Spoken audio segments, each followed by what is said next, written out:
Welcome to Behind Church Walls. I am your host, Nathan Williams, and today we're going to be talking about some important things in church that we tend to ignore, yet they come back and bite us so painfully that we don't know how to deal with them. Well, if today is your first time here on this platform, we would encourage you to click on the subscribe button and also the notification button so that you are first to receive each episode the moment they drop. Click on the like button, share, and also give us your comments, especially those of you in the back. Have you ever been in church where the youth brings up ideologies and then the elderly in the church says, no? Party poopers. No. They don't want it. They don't want new things in the church. They want everything to remain the way that it was. Let me tell you a story that one of my friend pastors told me.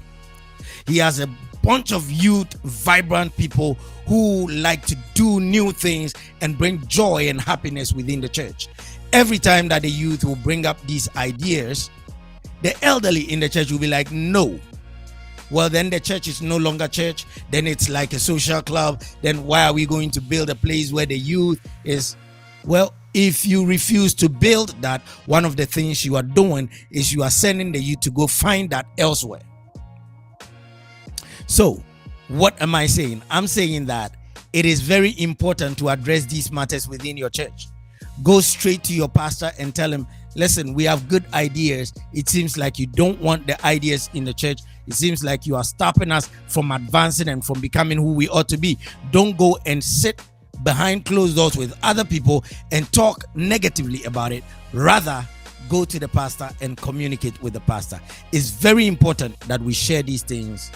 And it's very important that we discuss these matters with the heads of the church so that they know the pain that we are going through, instead of just sitting back and saying, I'm not going to say nothing, I'm not going to do nothing. You are in church, but your heart is not there. Rude ushers. You ever been to a church, maybe they having an event, giving away food or giving away clothing, something, and then all the people in the church that are supposed to help the event to flow have frown faces. It's like you're coming in expecting nice, but you are met with rude. Has that ever happened to you? Well, if it's happened to you, next time just tell the person, put on a smile. You look good smiling. Don't get upset. Don't get in your bubble and then go home and talk about that church as if the people there are angels. No, they are not angels. They are humans. So it's better you just tell them, put on a smile, than just to go back in your own bubble and badmouth the church. One person's error must not affect the entire church, because that one person does not own the church. The church belongs to Jesus. Also, ushers in the church who have their favorites within the church, I think it's very annoying.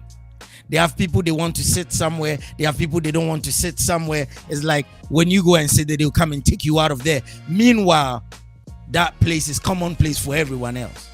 You see, they'll take you out of there and then they'll put someone else there because the person they were expecting to come did not come. So now,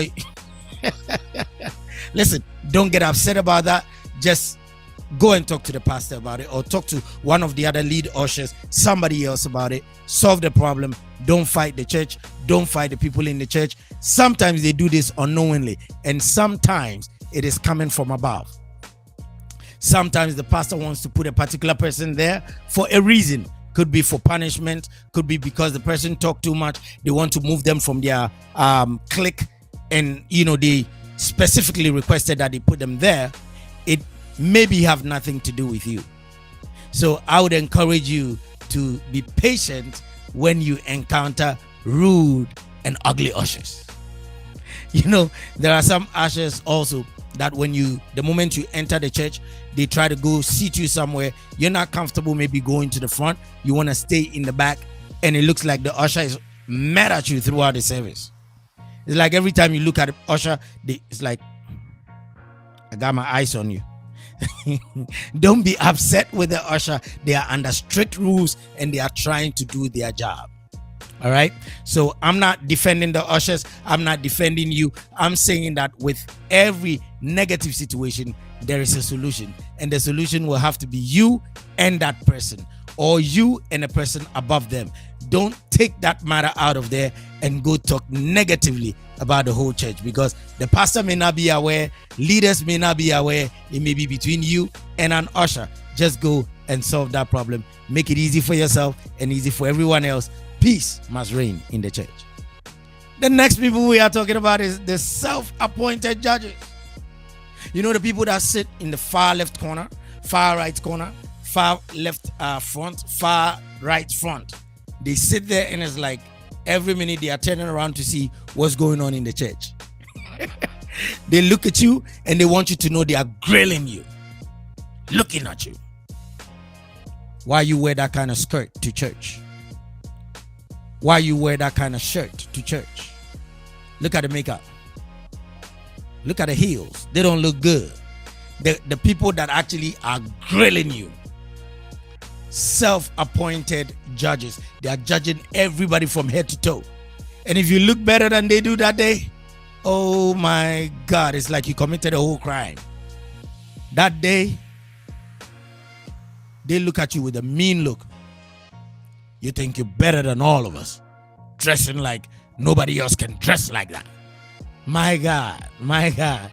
Listen, when you have such people in your church, you don't got to be mad at them. Just get them one gift. That's it. Small gift. That's it. Case closed.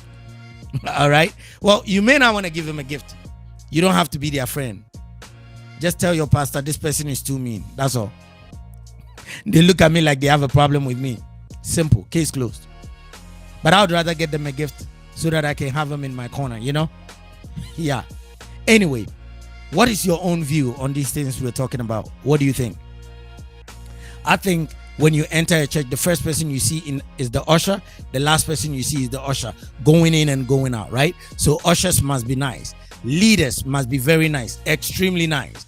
In fact, I believe that church leaders don't only need to sit in front to be leaders. I personally feel like the leaders must usually be in the back, watching over everything and helping the pastor with the work that needs to happen in the church, or the work that needs to be done in the church. So leaders, non-leaders, whoever it is, let us not bring bickery. Let us not bring fightings and all kinds of arguments to distract the atmosphere that the Lord is creating in the church. The next folk to talk about is the tithe watchers.